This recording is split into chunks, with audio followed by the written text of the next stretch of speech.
賑やかな未来。世の中はこんなに文明化してくると、人間のすることが何もなくなってしまう。全部機械がやってくれるのだ。郊外のでかい家に住みたいとか、あちこち旅行して回りたいとか、有名になりたいとか、そんな欲望さえなければ働かなくてもいいのだ。金がなくても人並みの生活ができる。俺もそうだ。仕事がない。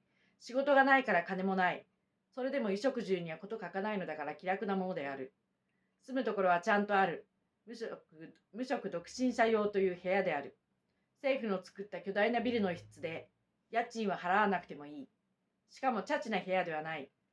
作り付けの家具がちゃんと整っているのだ。壁にはステレオプレイヤーまではめ込まれている。出かけるところもないし、俺は部屋の中で一人退屈していた。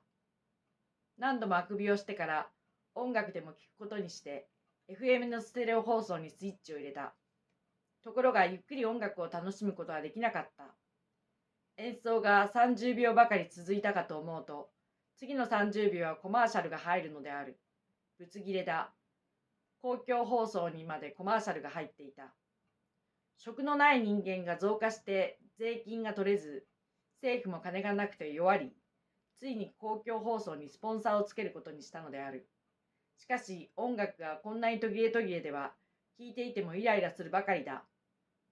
スイッチを切り、俺はふらりと部屋を出た。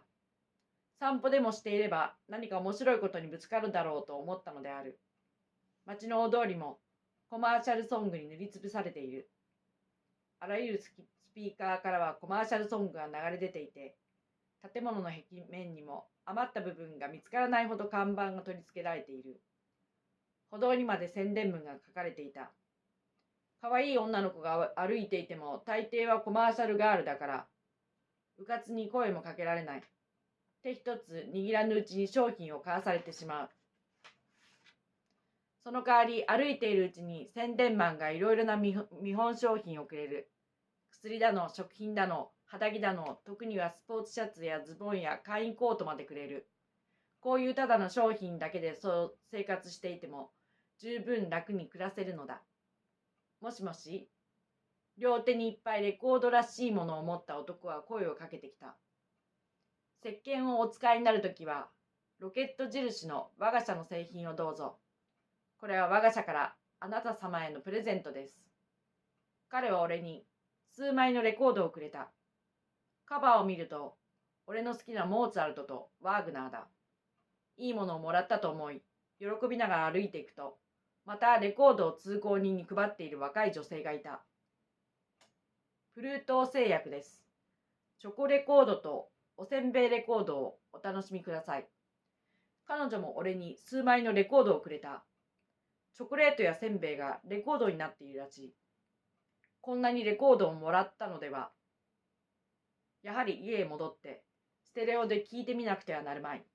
どんな演奏が吹き込まれているのか楽しみだ。俺は自分の部屋へ戻ることにした。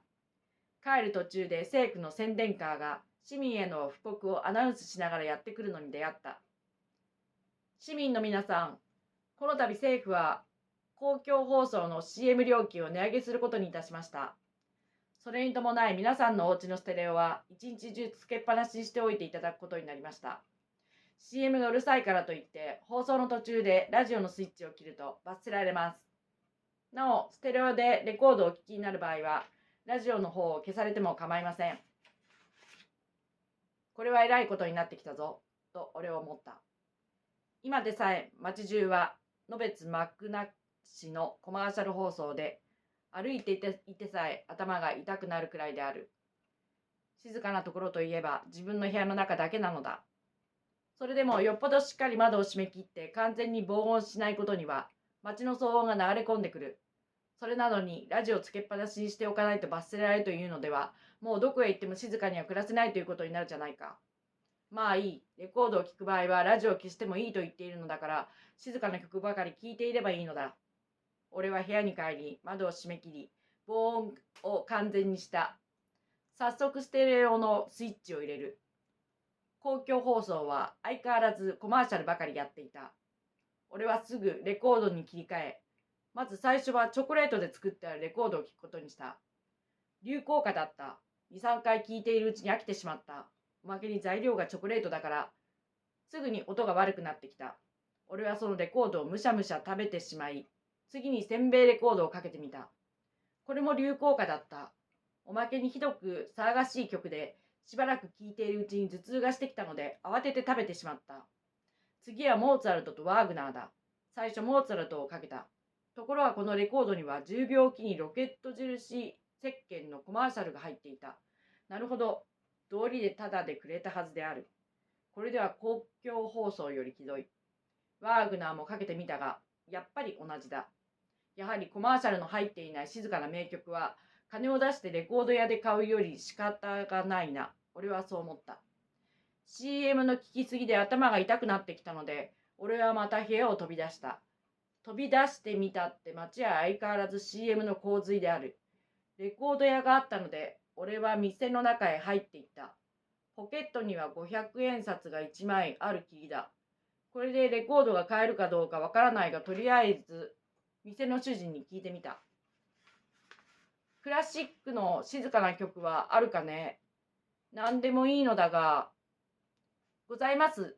最近のお客様は皆様そうおっしゃいます。これでございますと一番安くて100円です。100円か、それは安いな。かけてみてくれ。かしこまりました。なるほど。聞いてみると確かに静かないい曲だが、これにもコマーシャルが入っているのには驚いた。どうしてレコード屋で売っているレコードにまでコマーシャルが入っているのだ？俺がびっくりして尋ねると主人は答えた。スポンサーがついているからこそお安いのです。200円のレコードなら30秒に一度、300円のレコードなら1分に一度というふうに高くなるにつれてコマーシャルの数も減ります。予算は500円しかないのだが、500円ですとコマーシャルは5分に1回入ります。でも、ラジオよりはマシです。そうだな。では、それをもらおう。ところで、コマーシャルの全然ないレコードはないのか？ございます。10万円です。そんな大金はとても払えない。で、それにはどんな曲が入っているんだ？曲も入っておりません。何の音も出ないレコードです。主人はにやりと笑い、うなずきながら言った。現代で最も高価なものは静寂です。